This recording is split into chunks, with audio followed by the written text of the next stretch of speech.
Aku baru sadar, ternyata selama ini aku nggak cuma bayar pajak ke negara, tapi juga bayar yang namanya pajak energi ke teman sendiri. Yang jujur aja, bikin aku burn out tanpa henti.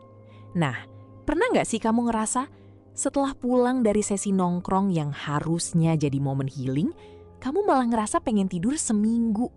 Kamu ngerasa berat, hampa, dan capeknya itu aneh banget. Nggak cuma di fisik, tapi sampai ke jiwa. Sebagai kaum burnout yang setiap harinya udah habis buat ngejar deadline dan kerja keras, waktu luang kita itu investasi besar kan? Harusnya kumpul bareng temen itu jadi cara kita buat ngecharge baterai yang udah low. Tapi nyatanya ada beberapa orang yang justru bikin baterai sosial kita makin merah dan masuk ke power saving mood secara paksa. Jadi inilah yang aku sebut sebagai the silent tax. Sebuah biaya emosional tersembunyi yang kita bayar tanpa sadar, cuma demi menjaga sebuah hubungan. Di video kali ini, aku pengen nemenin kamu buat bedah lebih dalam. Kenapa sih kita bisa ngerasa selelah itu? Dan apa aja tanda-tanda kalau teman di dekat kamu sebenarnya adalah energi vampire yang lagi narik pajak energi kamu secara halus? Yuk, kita obrolin pelan-pelan, supaya kamu bisa lebih protektif sama kedamaian mental kamu sendiri. Bayangin gini, harusnya kan sahabat atau teman dekat itu ibarat charging station buat kita. Tempat di mana kamu bisa istirahat sejenak dan ngisi ulang energi setelah seharian capek banget ngadepin tuntutan dunia. Tapi jujur deh, pernah nggak sih kamu malah merasa jauh lebih lelah justru setelah pulang dari sesi nongkrong atau sekedar teleponan sama mereka? Nah, disinilah konsep the silent tax itu bekerja. Secara nggak sadar, kamu itu sebenarnya lagi membayar pajak emosional yang mahal banget, cuma demi mempertahankan sebuah hubungan. Masalahnya, banyak dari kita yang terjebak dalam peran sebagai tong sampah emosi, tanpa pernah benar-benar kasih izin. Kita dengerin keluh kesah mereka yang berulang-ulang, nyerap semua aura negatifnya. Dan tanpa sadar, ngebiarin mereka numpahin semua bebannya ke pundak kamu. Seringkali, setelah mereka merasa lega karena udah curhat, ya mereka pergi gitu aja tanpa peduli gimana perasaan kamu. Mereka sih merasa recharge, tapi kamunya? Kamu ditinggalin dengan energi yang terkuras habis dan pikiran yang penuh sama masalah yang sebenarnya bukan milikmu. Secara psikologis nih ya, kita perlu paham kalau empati itu bukan sumber daya yang gak terbatas. Aku pengen kamu tahu, kalau setiap orang itu punya kuota empati harian yang ada batasnya. Kalau kuota itu terus-menerus disedot habis buat dengerin drama atau keluhan orang lain yang gak ada ujungnya, akhirnya kamu gak punya sisa energi lagi buat mencintai dan mengurus dirimu sendiri. Persahabatan yang sehat itu harusnya jadi sistem support yang saling menguatkan. Bukan beban tambahan yang bikin baterai mental kamu bocor perlahan-lahan. Memahami the silent tax adalah langkah awal supaya kamu bisa lebih bijak dalam menentukan siapa sih yang benar-benar layak dapat akses ke energi dan empati kamu yang sangat berharga itu. Nah, sekarang aku pengen ngajak kamu buat ngelakuin satu hal yang jujur sering banget aku terapin di hidupku sendiri. Namanya energy audit atau audit energi. Jadi, coba deh bayangin, energi kamu itu sebenarnya kayak saldo di dompet digital. Tiap kali kamu nongkrong, kerja bareng, atau sekadar chat sama teman, kan sebenarnya ada transaksi emosional yang terjadi di sana. Coba deh, mulai sekarang, setiap kali kamu selesai interaksi sama seseorang, entah itu cuma ngopi singkat atau teleponan sejam, coba berhenti sejenak dan tanya ke diri kamu sendiri dengan jujur. Gimana sih perasaan aku sekarang? Aku merasa bertambah atau justru berkurang? Nah, aku kasih simulasi cara menilainya ya. Coba kamu bayangin satu nama teman yang paling sering kamu temuin. Setelah bareng dia, apakah kamu ngerasa inspired? Kayak ada semangat baru, otak kamu rasanya seger, dan kamu ngerasa, wah, obrolan tadi worth it banget. Kalau jawabannya iya, berarti dia adalah orang yang membawa value dan frekuensi yang pas buat kamu. Tapi, coba bandingin sama perasaan satunya lagi.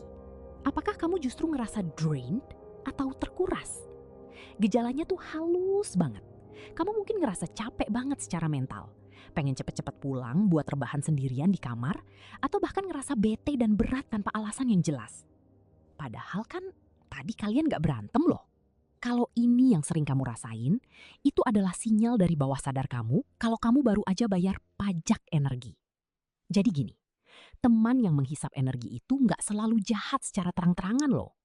Seringkali mereka itu sebenarnya orang-orang baik yang cuma terlalu fokus sama masalahnya sendiri, selalu butuh validasi, atau selalu narik kamu ke dalam drama mereka.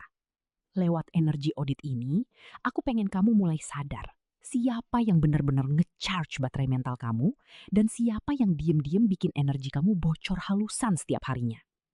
Karena ingat ya, kamu punya hak penuh buat menjaga saldo energimu tetap cukup buat dirimu sendiri. Nah, setelah kamu mulai sadar siapa aja sih orang yang diem-diem bikin energi kamu tuh bocor halusan, sekarang pertanyaannya gini, gimana cara ngadepinnya tanpa harus jadi orang jahat? Atau mutusin tali silaturahmi secara ekstrim? Jawabannya tuh ada di satu konsep yang jujur aja sering banget kita abaikan, yaitu emotional boundary atau batasan emosional. Aku pengen kamu paham satu hal penting ini ya. Menjadi pendengar yang baik itu bukan berarti kamu harus jadi bank sampah, tempat orang lain bebas buang semua kotoran pikirannya kapan saja mereka mau. Seringkali kan, karena kita ngerasa nggak enakan atau pengen dibilang teman yang suportif, kita ngerasa wajib buat ikut ngerasain sedih, ikut marah, bahkan ikut pusing mikirin jalan keluar buat masalah mereka. Padahal itu tuh jebakan. Di psikologi, ada fenomena yang namanya emotional contagion, di mana emosi negatif orang lain itu bisa menular ke kita layaknya virus. Reflektif, tanpa boundary yang jelas, kamu itu ibarat spons yang nyerap semua air kotor di sekitarmu. Kamu dapat capeknya, kamu dapat pusingnya, tapi mereka biasanya ngerasa lega setelah membuang beban itu ke kamu, tanpa peduli kalau sekarang kamulah yang harus mikul beban itu sendirian. Jadi, gimana sih caranya dengerin curhatan tanpa harus ikut tenggelam? Pertama, coba deh gunain teknik visual shielding. Pas temenmu mulai masuk ke mode drama atau venting yang berlebihan, bayangin ada sebuah dinding kaca transparan di antara kalian. Kamu bisa lihat dia, kamu bisa dengar ceritanya, tapi emosi negatifnya nggak bisa nembus kaca itu ke tubuh kamu. Kamu tetap di situ secara fisik, tapi secara emosional, kamu tetap aman di balik dinding itu. Kedua, coba ganti kalimat, aku ikut ngerasain apa yang kamu rasain. Jadi kalimat validasi yang lebih sehat. Kayak, aku bisa paham kenapa itu bikin kamu kecewa. Bedanya tipis, tapi dampaknya besar banget. Dengan bilang, aku paham, kamu mengakui perasaan mereka, tanpa harus mindahin perasaan itu ke dalam hati kamu sendiri. Dan yang terakhir, kamu harus berani kasih limit. Menjadi teman yang baik itu bukan berarti kamu harus standby 24 jam kan? Jadi, kamu berhak bilang, aku pengen banget dengerin cerita kamu, tapi kapasitas mental aku hari ini lagi agak penuh. Bisa kita bahas besok pas aku udah lebih fresh? Percaya deh, menjaga ketenangan batinmu itu bukan bentuk keegoisan. Itu adalah bentuk tanggung jawab. Karena kalau gelasmu sendiri kosong, apalagi retak, kamu gak akan punya apa-apa lagi buat dibagikan ke orang lain, kan? Kamu berhak dengerin, tanpa harus ikut mikul beban yang bukan milikmu. Nah, setelah kita paham soal batasan mental, aku pengen kasih kamu satu senjata praktis yang bisa langsung kamu praktekin hari ini juga. Di dunia digital kita yang rasanya super berisik. Namanya adalah slow response technique. Jadi, mungkin terdengar simpel ya, tapi di mata psikologi, ini adalah cara paling efektif buat melakukan reconditioning atau melatih ulang ekspektasi orang lain terhadap ketersediaan waktu kamu. Kadang kan kita tanpa sadar terjebak dalam pola siaga 24 jam. Begitu notifikasi bunyi, adrenalin kita langsung naik dan kita ngerasa harus langsung bales supaya nggak dianggap sombong atau nggak peduli. Padahal ritme chat yang terlalu cepat, terutama pada topik yang isinya cuma keluhan atau drama, itu justru yang bikin energi kamu terkuras habis tanpa sisa. Slow response itu bukan berarti kamu sengaja ghosting atau jahat ya, bukan itu.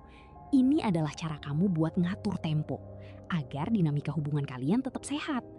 Kalau kamu selalu balas dalam hitungan detik, secara psikologis, kamu lagi ngasih sinyal ke dia bahwa aku selalu tersedia untuk dengerin dramamu kapanpun. Akhirnya, dia jadi ketergantungan sama validasi instan dari kamu. Terus, gimana cara mulainya? Terutama kalau dia tiba-tiba kirim pesan panjang lebar yang isinya penuh tekanan emosional. Nah, kamu nggak perlu langsung masuk ke dalam pusaran energinya. Berikan jeda. Kalau biasanya kamu balas dalam 5 menit, coba deh tarik jadi 1 jam. Atau bahkan beberapa jam kemudian, saat kamu emang udah punya kapasitas mental buat merespons. Aku punya beberapa contoh kalimat yang sopan, tapi tetap tegas yang bisa kamu pakai. Misalnya, kalau dia lagi spamming drama di jam kerja atau saat kamu lagi istirahat, kamu bisa bilang, "Wah, kayaknya ini topik yang cukup dalam ya. Aku lagi fokus ngerjain sesuatu nih sekarang. Nanti malam pas aku udah santai, aku baca pelan-pelan ya." Atau kalau dia nuntut respon cepat soal masalah yang sebenarnya nggak darurat, kamu bisa bilang gini, "Aku denger kok apa yang kamu rasain, tapi maaf ya, aku lagi butuh waktu buat off dulu dari HP, biar bisa istirahat. Kita sambung lagi besok ya, pas aku udah lebih fresh." Kalimat-kalimat kayak gini itu krusial banget. Kamu nggak nolak dia, tapi kamu lagi narik garis batas yang jelas. Kamu lagi ngajarin dia kalau akses ke energi kamu itu ada harganya. Dan harganya adalah rasa hormat terhadap waktu pribadimu. Lama-kelamaan,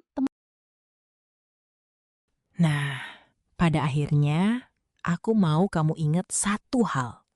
Menjaga batasan itu bukan berarti kamu jahat atau nggak peduli sama sekali. Justru itu adalah bentuk self-respect yang paling nyata. Kan kamu nggak akan bisa terus-terusan memberi kalau gelasmu sendiri sudah kosong dan kering karena terus-terusan dikuras tanpa henti. Jadi, ketenangan batinmu itu mahal banget harganya. Jangan biarkan siapapun, bahkan teman terdekat sekalipun, mengambilnya secara halus lewat the silent text ini. Kamu berhak punya ruang untuk bernapas, berhak untuk diam, dan berhak untuk memprioritaskan kewarasanmu sendiri di atas tuntutan emosional orang lain. Nah, aku pengen dengar cerita kamu. Pernah nggak sih kamu merasa habis banget energinya setelah ketemu teman tertentu? Atau mungkin kamu baru sadar kalau selama ini kamu sedang membayar pajak yang nggak terlihat ini? Coba share pengalaman kamu di kolom komentar ya. Mari kita saling menguatkan sebagai sesama pejuang burnout yang lagi belajar untuk lebih sayang sama diri sendiri. Kalau kamu merasa obrolan kita hari ini bermanfaat dan bisa sedikit meringankan beban pikiranmu, jangan lupa untuk subscribe ke channel Gen Z. Di sini, kita bakal terus belajar bareng tentang bagaimana menjaga kesehatan mental di tengah dunia yang makin melelahkan ini. Terima kasih ya, sudah bertahan sampai titik ini.